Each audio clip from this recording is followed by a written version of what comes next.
సరస్వదేవాయ నమః. ఓం సరస్వదేవాయ నమః. పార్వతీ పరమేశ్వరులకు ముక్కోటి దేవతలకు ఈ దసరా సందర్భంగా అందరము కూడా ఖుషిగా ఆరోగ్యంగా హ్యాపీగా ప్రతి ఒక్కరూ కూడా అమ్మవారి అంశం అనేది అందరికీ కటాక్షం అనేది ఉండాలని కూడా ప్రతి ఒక్కరూ కూడా కోరుకుంటున్నాం. కానీ అది నేను చెప్పడం కాదు, ప్రతి ఒక్క వంట ప్రతి ఒక్కరికి ఏ ఇల్లాలు పరిశుభ్రంగా ఆ ఇల్లాలు మంచిగా ఎప్పుడు లేస్తానే ఏడుపకము పాడుమొక వేసుకొని ఎట్లంటే అట్లా వండుకోకుండా సుఖ సంతోషాలతో అనేది ఉంటే కనుక అందరికీ కూడా ఆ తల్లి అనుగ్రహం అనేది ప్రతి ఒక్కరి వంట ఉంటుంది. అబ్బా వాళ్ళ ఇంట్లో ఉంది, మా ఇంట్లో లేదు, వీళ్ళ ఇంట్లో ఉంది, మా ఇంట్లో లేదంటే ఎవరు చేసే కోణాలలో పట్టి అమ్మవారు అనేది తప్పకుండా వాళ్ళ ఇంట్లో అనుగ్రహం అనేది ఉంటుంది. అది నేను చెప్పడం కాదు, ప్రతి ఒక్కరికి కూడా తెలుసు. నేను పూజ చేసినాను కదా, 10 టెంకాయలు కొట్టినాను కదా, ఇది చేసినాను కదా, అది చేసినాను కదా, ఎందుకు లేదనేది అది ముఖ్యము కాదు. నీ మనసు అనేది ఆ తల్లి అమ్మవారు అనుగ్రహం మీద ప్రతి ఒక్కరు పెట్టి చూడండి. అనుగ్రహం అనేది తప్పకుండా మూటికి ముమ్మాటికి అనేది ఉంటుంది. నేను చెప్పడం కాదు, ప్రతి ఒక్కరికి కూడా తెలుసు. కానీ మనము కూడా ఎందుకు చేయకూడదు అని కృషి చేయాలి. మనిషి అనేది కృషి చేస్తే కనుక సాధన చేస్తే పదము దొక్కితే సాధించలేనిది ఏమీ లేదన్నట్లు ప్రతి ఒక్కరు ముందడుగు మనం వేస్తే కనుక ప్రతి ఒక్కరికి సక్సెస్ అవుతుంది. కానీ మనిషి అనేది ఒక 10 టాబ్లెట్లు తగ్గినట్లు ఎప్పుడు నవ్వుతా ఎంత ఒక బీపీని ఒక షుగర్ ఉన్ని ఏమన్నా ఎన్ని మైండ్లో కష్టాలు ఉన్నా అక్కడ మనిషిని నవ్వుముఖంగా పెట్టుకొని నవ్వడము నవ్వించడము మనిషి అనేది ఒక వరం. అది మన జీవితానికి కాలాన్ని పట్టి మనం అనేది ఒక వరం. నవ్వడము నవ్వించడం నవ్వలేకపోవడం అది ఒక రోగముతో సమానము. కానీ మనం అంటూ తెలుసుకొని ముందడుగు వేసి సాధన అనేది చెయ్యండి. మంచిగా ప్రతి ఒక్కరూ ఎవరు ఎన్ని మాటలు 3 మాటలు కానీ 4 మాటలు ఎన్ని మాటలైనా కూడా మనం తినగలుగుతాం. కానీ భగవంతునికి చేతులెత్తి ఆ నమస్కారం అనేది మనం చేసుకొని ఆ దేవుని మీద భారం వేస్తే కనుక తప్పకుండా మనకు సదాస్తని మంచి జరుగుతుంది. నేను చెప్పడం ప్రతి మనిషికి కూడా ఎవరైనా కూడా ఈ నవరాత్రుల్లో ఈ దసరా సందర్భంగా ప్రతి ఒక్క మనిషి కూడా తెలుసుకొని వ్యర్థములో అనేది పడకాకండి. మనిషి ముందడగనేది వెయ్యండి, పనులు సాగు అనేది కాగలుగుతాయి. కానీ అది నేను చెప్పడం కాదు, మనం ఏం చేస్తున్నాడు ఒక భార్యాభర్తలు అనేది ఒక సంతానం అనేది బిడ్డలు అనేది ఉండి వాళ్ళు ఏం చేసేసినారు, వాళ్ళు ఎప్పుడు ఒక ఉప్పు మూట అమ్ముకొని రావాలా, ఆ పూట గడుపుకోవాలా. డైలీ ఒక వారి వ్యాపారం అన్నాక ఒక పారి పోతుంది, ఒక పారి పోదు. కానీ ఏం చేస్తాము, పోతా ఉప్పు మూట వేసుకొని ఒక అమ్ముకునేది ఆ ఉప్పు మూట అమ్ముకునే తర్వాత ఆ డబ్బులు తెచ్చుకొని పోషించుకొని బతికేవాడు. ఆయన బిడ్డలకు భార్యకు పోషించుకొని బతికేవాడు. కానీ అమ్మ పోతా ఒక ఊరికి ఒక ఉప్పు మూట ఎత్తుకొని పోతా ఏం చేస్తాడు, ఒక దావలో అనేది ఆయన పొయ్య దావలో అనేది ఎప్పుడు ఆమె దుర్గాదేవి ఆమె కూకుంటుంది. అమ్మ దుర్గమ్మ నాకే తినేదానికి లేదు, ఈ ఉప్పు అమ్ముకోవాలా పూట పోసుకోవాలా. కానీ ఈ ఉప్పును అమ్మకుండా పక్కన పెడితేనక పిల్లలకు కూడా పోషించుకోవాలి కదా తల్లి. నీకు అంటూ ఎండలో ఉండావు, నేను చూడలేకపోతున్నానమ్మా నువ్వు ఎండలో ఉంటే. కానీ నువ్వు ఎండలో ఉండవు కాబట్టి వెంటనే దబక్కిన వ్యాపారం చేసుకొని వచ్చినాక నీకంటూ కొంచెం పందిరి పడగనా ఏదన్నా వేయగలుగుతానని నా మనసు ఊహ అనేది పడుతుంది తల్లి. నేను చూడలేకపోతున్నానమ్మా దుర్గమ్మ తల్లి, నీకు ఒక పందిరి తిన్న వేస్తానమ్మా అని చెప్పి పోయేటప్పుడు వచ్చేటప్పుడు అనుకునేవాడు. కానీ ఒకనాడు ఏం చేసేసింది, ఆ ఉప్పు అనేది తొందరగా అయిపోయింది. కానీ అమ్మ దుర్గమ్మ తొందరగా అయిపోయిందమ్మా ఉప్పు మూట, కానీ నీకంటూ ఒక ఏర్పాటు చేసి ఆ ఒక పందిరి అనేది నేను వేయగలిగి పందిరి వేస్తానమ్మా చేస్తానమ్మా అని చెప్పి ఆయనకు తోసినది ఒక పందిరి లెక్కన వేసి ఒక తాటి పట్టలన్నీ వేసి ఆయన ఆ అమ్మవారికి ఇది చేసి, అమ్మ నాకు తోసినది నేను వేసినానమ్మా, కానీ ఈ వరకు నీకు తడుసుకోకుండా చేయకోకుండా ఒక నీడ అనేది ఇచ్చినాను తల్లి. నా తోసిన వరకుల కోణాలలో చేసిన ఒక ఊరు అనేది ఉంది, ఒక పెద్ద మనుషులు అనేది ఉన్నారు, మనుషులుగా సంపాదించుకునే వాళ్ళు ఉన్నారు. ఒక గుడి కట్టింటే నీకు బాగుండు కదనమ్మా. సరే కానీనమ్మా నా శక్తిలోనే శాయి శక్తిలోనే నీకు అనేది ఇది వేసినానమ్మని ఆ ఒక సంతోషపడతాం. ఆ దుర్గమ్మకు పోయేటప్పుడు వచ్చేటప్పుడు ఆ మొక్కోవడము పోవడము అట్లా చేసేవాడు. ఆ ఉప్పు మూట అమ్ముకొని పోదాం అనుకుంటుంటే ఉన్నట్లు ఉండి వరదలు వానలు వచ్చినట్లు మొత్తం ఉప్పు మూటలన్నీ మొత్తం తడిసిపోయినాయి. ఉప్పు మూటలు మొత్తం తడిసిపోయినాయి. ఉప్పు మూటలు మొత్తం తడిసి నీళ్ళల్లో దిమ్మెక్కుతున్నాయి. ఏం తల్లి, ఈ ఉప్పు అమ్ముకుంటేనే కదా మన జీవనం పోసుకుండేది. ఈ ఉప్పు మూటలన్నీ ఇట్లా అయిపోయినంటే ఒక్క మూట అనేది. సరేలే కానీలే దుర్గమ్మ, ఈ పొద్దుటికి మాకు ఈ రుణం ఇచ్చినావు కదా తల్లి అనే ఆలోచనతో ఏం చేసేసినాడు, ఆ ఉప్పు మూట అమ్ముకొని ఇది చేసేసుకుని వస్తామంటే అది కూడా దావన పోతానే అది కూడా నెమ్మెక్కినట్లెక్కి వర్షం వచ్చేసి చాలా అనేది విరైపోయింది. కానీలే తల్లి, పిల్లలు అనేది పచ్చుంటారు, భార్య పచ్చుంటుంది, నేను ఒక్కడి జీవనం పోసేవాని, ఈ ఉప్పు మూటలు కూడా తడిచిపోయినాయి కదా తల్లి దుర్గమ్మ, ఏమిటమ్మా పరిచనా తల్లి, మాకు తినేదానికి అన్నం కావాలి కదమ్మా. నేనంటే పోనీ నేను అనేది నా పిల్లలు నా వాళ్ళకు ఇది కావాలంటే కనుక ఇబ్బంది పడతారు కదమ్మా దుర్గమ్మ, నేను ఏమి చేయమంటావమ్మా. యజమానును ఉండి, నేను ఇంటి యజమాను నుండి భార్యను పిల్లలను పచ్చు పెట్టాలంటే పెట్టలేను కదా దుర్గాదేవి. కానీ వాళ్ళని ఎక్కడ నేను పంపించి పనులు చేయించలేను కదా దుర్గాదేవి. పోనీ నేనన్నా లేకుంటే గినక వాళ్ళైనా కూడా పూట పోసుకుంటారు, పెట్టలేని స్థితి అయిపోయాయి కదమ్మా దుర్గమ్మ అని. కానీ అక్కడ పోయి ఒక సాటు మరుగు చేసుకొని చనిపోదమ్ములే, ఎందుకు వాళ్ళైనా బతుకుతారు. ఒక తండ్రిగా ఒక బిడ్డలకు భార్యకు అన్నం పెట్టలేని పరిస్థితులని ఆ మనసు ఉప్పు తడిచిపోయా. వ్యాపారం చేస్తామంటే ఉప్పు మూటలు లేకపోయా. ఇంకా నేను సరిపోతే వాళ్ళు ఎట్టనైనా బతుకుతారు, నేను ఏమి చేయమంటావు. ఉండి నేను కండ్లారా భార్యను పిల్లలను పచ్చు పెట్టుకొని చూడలేనమ్మా దుర్గమ్మ, నేను సరిపోతానులేమ్మా దుర్గమ్మ అని చెప్పి ఆయన చనిపోయేదానికి దావ తీసుకున్నాడు. చనిపోయేదానికి దావ తీసుకునింటే అప్పుడు ఏం చేసింది, సుబ్బయ్య రా నాయనా రాను, నాయనా రాను, ఇట్లా నువ్వు నాయనా ఇట్లా రాని చెప్పి సావుకు పోకుండా దగ్గరికి రమ్మని అప్పుడు దుర్గాదేవి దర్శనం అనేది ఇచ్చింది. దుర్గాదేవి దర్శనం ఇచ్చి, ఎందుకు నాయనా నువ్వు విధికాడము పిచ్చివాడా, నీకు అన్నానికి లేకుండా మాత్రములోనే పిల్లలకు భార్యకు పెట్టలేని పరిస్థితుల్లోనే చనిపోవాలన్నా నాయన, ఏమిటికి నాయన నువ్వు ఇంత విధి చేస్తావు. నీ తేగానికి నువ్వు బాధపడుతుంటే నేను తడిచిపోకుండా చెయ్యకుండా నాకు అంటూ ఒక నీడ వేసి అమ్మా దుర్గమ్మ, అమ్మా దుర్గమ్మ అని అంటే కనుక అమ్మా అని పిలిచి కనుక నా బిడ్డ బాధపడుతుంటే నేను సెకండ్ చూడలేను నాయన, నేను ఎట్లా చూస్తాను అని చెప్పి ఆమె ఏమి చేసింది, చూడు నాయన నువ్వు ఎవరికి ఏమి చెప్పాల్సిన పని లేదు నాయన, ఆడ ఉండే గంట తీసుకొని 5 మాటలు నువ్వు గంట కొట్టు నాయన, 5 మాటలు గంట కడితే 5 వరాలు రాలుతాయి, నీ బిడ్డలకు పూట పోసుకుంటాడు, కానీ ఎవరికి ఏం చెప్పాల్సిన అవసరం లేదు నాయన అని చెప్పాడట. సరే తల్లి, ధన్యుని తల్లి దుర్గాదేవి, ధన్యురాల్ని అయిపోయిన తల్లి నేను అని చెప్పి ఆలోచనతో ఆయన ఏమి చేసేసినాడు, ఆ 5 ఇట్లా ఆనకాడని కొడితే 5 వరహాలు రాలినాయి. 5 వరహాలు రాలినాక ఆ 5 వరహాలు ఇంటికి తెచ్చుకొని రోజుకు నీకు ఇట్లా వినేస్తుంది, నీ పూట పోసుకోనాయన అని చెప్పన్నాడు. సరే తల్లి అని చెప్పి ఆయన 5 వరహాలే తీసుకోవడము, ఆయన పూట పోసుకోవడము. కానీ ఆ 5 వరహాలు ఇచ్చిందని చెప్పి ఆయన కడుపుకు స్వీకరించలేదు. ప్రతి ఒక్కరికి దానము ధర్మము ఆయన ఉండేది, ఎవరికైనా కూడా ఆశించిన వాళ్ళకు భోజనం పెట్టడము అట్లా ఆయన చేసుకుంటా పోయేవాడు, కాలం జరుపుకుంటూ అట్లా పోయేటాడు.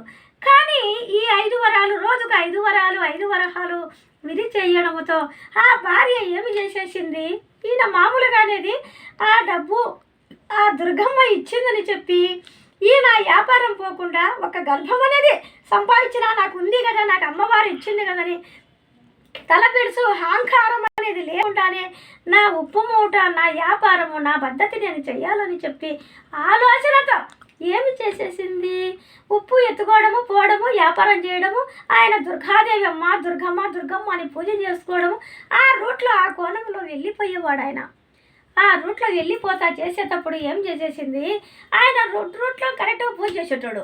కానీ ఈ గంట ఏమి చేసేసింది భార్య గంట, అయ్యో ఎందుకు ఈయన వ్యాపారానికి పోయినాడు బాగబెట్టి, వ్యాపారానికి అనేది పోయినాక తర్వాత ఏం చేసేసింది, వ్యాపారానికి పోతానే తర్వాత ఏం చేసేసింది, ఆమెన ఆ గంట తీసి ఒక మామూలుగా వాళ్ళు తీసుకొని గుదిరి వాళ్ళ కనేటోళ్ళకి అందరికీ ఆ ఎప్పకు ఇత్తల సామానుకు అవన్నీ కలిసి వేసేసింది ఆ గంట. మళ్ళీ ఇంటికి వచ్చి పూజ చేసుకొని దుర్గాదేవి అమ్మ అని చెప్పి గంట చూస్తే లేదు, భార్య అమ్మనని భార్య ఇక్కడ గంట ఉండాలనే లేదే ఎది అని చెప్పంట. ఏమిటికండి ఆ పాత గంట అని చెప్పి నేను ఒక ఆయనకు వేసేసినాను, ఇత్తల సామాను ఆయనకు వేసేసిన నేనండి అంట. ఎంత పని చేసినావు ఎవరికని చెప్పి విసారించుకొని విధి చేస్తే ఆ భార్యగా కూడా చెప్పలేదు. అప్పుడు పోయి నా గంట ఇయ్యి, నా గంట చెయ్యి నాయన, నీకు డబ్బులు ఇస్తాను అంటే, ఓహో ఎందుకు నీకు ప్రత్యేకంగా మీ భార్య వేస్తున్న గంట ఇవ్వని నన్ను అడుగుతుండావే, ఎందుకు ఇవ్వాలి నీకు గంట? లేదు నేను కూడా కరిగిచ్చేసిన, అది చేసినా ఇది చేసినా అనేటట్ట. అయ్యో నాకు గంట కావాలా అంటే మా దుర్గమ్మ ఇచ్చింది అనుకోకుండా మా పెద్దల సాంప్రదాయకం ప్రకారం వస్తుంది, నా గంట అనేది నాకు కావాలా, నీకు డబ్బైనా ఇస్తాను, ఎందుకంటే ఎతికినా లేదు ఏం చేసినా లేదు లేదు అనట. నా మాట వినేసే, నా గంట నాకు ఇయ్యని చెప్పి భంగపోయినా ఎంత చేసినా కూడా ఆ గంట అనేది ఇయ్యలే.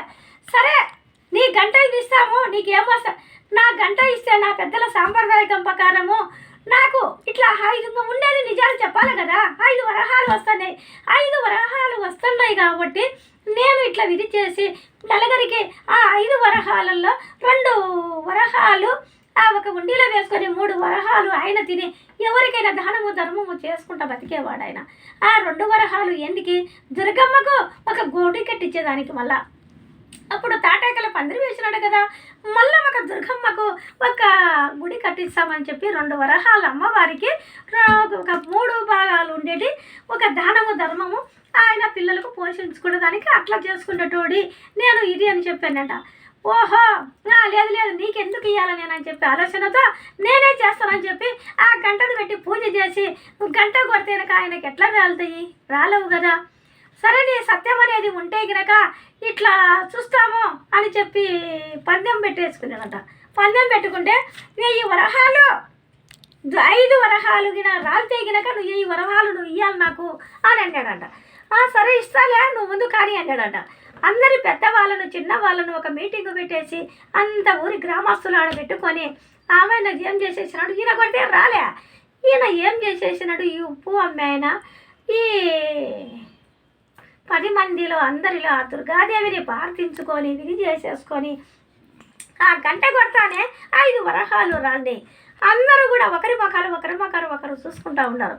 కానీ నీకు 5 వరహాలు నువ్వు 1000 వరహాలు ఇస్తాననేవు కదా, నా 5 వరహాలు రాలేవు కదా, నాకు 10 మంది అంతా చూసినారా, లెక్క సరమే ఇవ్వాల్సిందే కదా అని అంత ఊరి ప్రజలు కూడా పెట్టి ఇది చెప్పినారు.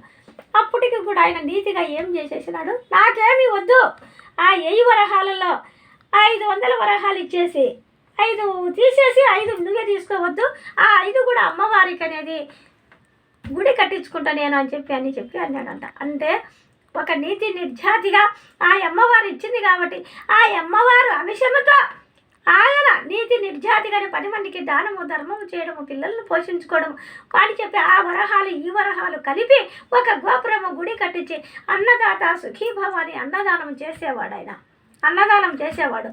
కానీ ఆయన ఎప్పటికీ కూడా అమ్మ దుర్గమ్మ అని చెప్పి అనబట్టే కదా ఆయమ్మ అంత కనికరించేది చేసేది.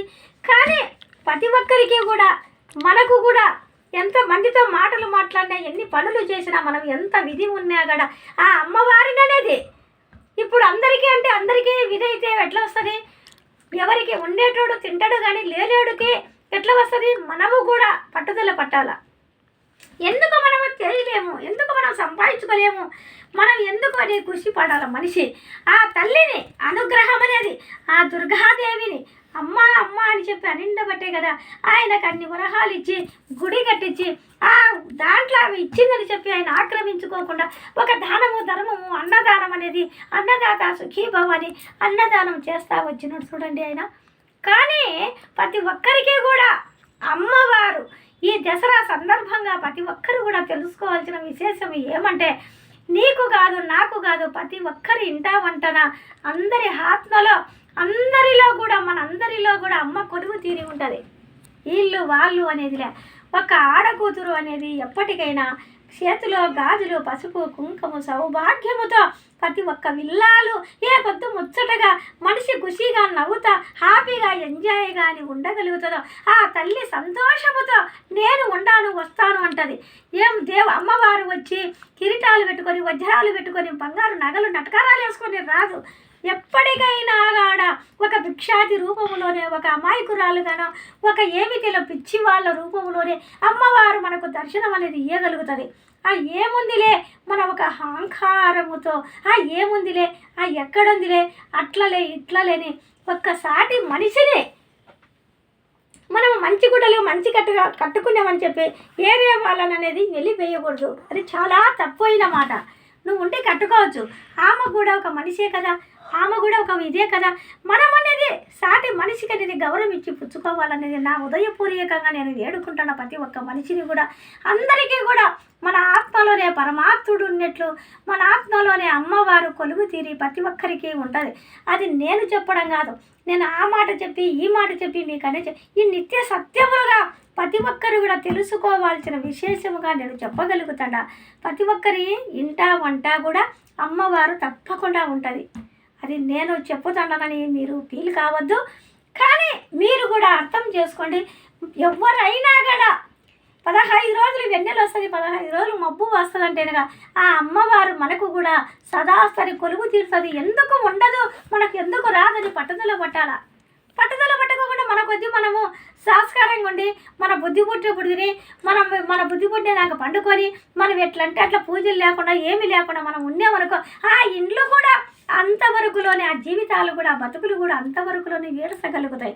కానీ మనలో అనేది ఎంత మనం చేసుకుంటా వస్తే కనుక అంత అనేది ఎదుగుదలకు వచ్చి మనము భూమి దాకా వేసినాక ఆ తల్లి భూదేవి తప్పకుండా మూటికి ముమ్మాటికి మన ప్రతి ఒక్కరికి కూడా ఆ తల్లి చూసుకోకుండా మనకు ఎందుకుంటుంది. మనిషి పట్టుదల బట్టి ఆ పూజలు చేసుకొని ఈ దసరా సందర్భంగా ప్రతి ఒక్కరూ ఆనందంగా ఖుషిగా హ్యాపీగా ఉండాలని నా ఉదయపూర్వకంగా మీ అందరికీ కూడా నేను ఏడుకుంటున్నా. నేను చెప్పడం కాదు, ప్రతి ఒక్క మనిషి కూడా డబ్బు లేనిది మనిషిలోకి ఉండదు. డబ్బు అనేది ఎప్పటికీ ఉండాలి. లక్ష్మీదేవి కొలువు తీరి ఉండాలి. కాబట్టి లక్ష్మీదేవి రావాలంటే మనందరము కూడా ఊరికట్లా ఇట్లా ఊడి పడదు. డబ్బు కష్టం అనేది మనిషి చెయ్యాలా. ఎవరు చేసే పనుల్లో, ఎవరు చేసే విధానంలో వాళ్ళు చేస్తేనే డబ్బు వచ్చేది. చేయకుండా ఊరికి డబ్బు రావాలంటే ఎవరికి రాదు కదా. కానీ జీవితం అనేది ఎప్పుడైనా ఒకని మోసం టక్కర్ అనేది చేయకోకుండా నీతి నిర్జాతిగా అనేది బతకండి. నీతి ఎప్పుడు నువ్వు కరెక్ట్గా పద్ధతిలో నువ్వు ఉంటావో అప్పుడే నీ హృదయంలో కొలువు తీరి ప్రతి ఒక్కరికి కూడా అనేది ఉండగలుగుతుంది. ఈ సత్యమైన మాటలు ప్రతి ఒక్కరు తెలుసుకోవాలా, ప్రతి ఒక్కరు బాగుపడాలా, ముందడుగు వేయాలా, అందరూ కూడా హ్యాపీగా ఎంజాయ్గా ఆరోగ్యంగా ఖుషిగా ఉండాలని నేను కోరుకుంటున్నా. ప్రతి ఒక్క మనిషిని కూడా ఈ శనివారం రోజు ప్రతి ఒక్కరు కూడా ఈ దసరా శుభాకాంక్షలు అందరికీ కూడా ఉండాలని ఆ భగవంతుని నేను ఏడుకుంటున్నా. ప్రతి ఒక్క మనిషి కూడా తెలుసుకోండి, వ్యర్థములో అనేది పడగాకండి. చూడరమ్మ సతులారా శోభాన పాడరమ్మ, గూడున్నది పతి సుడి పొడి తనంచారి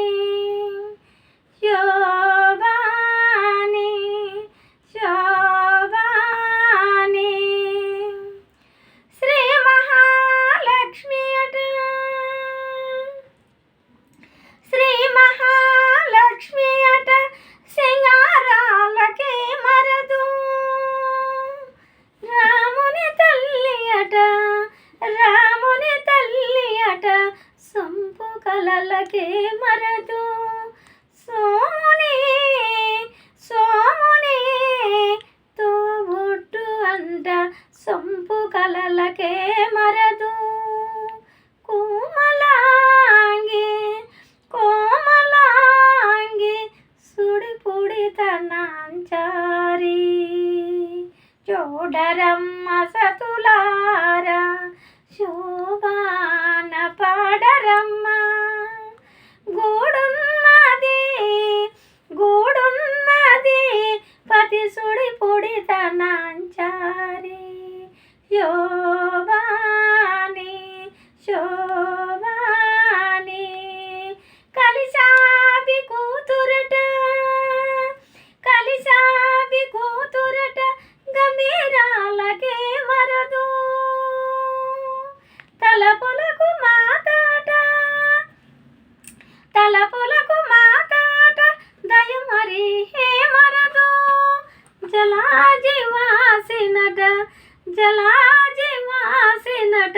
చల్లదనమే మరదు కోమలాంగి కోమలాంగి సుడి పొడి తనాంచారి చూడరమ్మ సతులారా శోభాన పాడరమ్మ గూడున్నది గూడున్నది పతి సుడి పొడి తనాంచారి అమరావతి అట్టి అమరావతి అట్టి మహాయి మరదు అమృతము చుట్టమట అమృతము చుట్టమట ఆనందాలకే మరదు తోమితో తోమితో శ్రీ వెంకటేశు తానే వచ్చి పెండ్లాడి తోమితో శ్రీ వెంకటేశు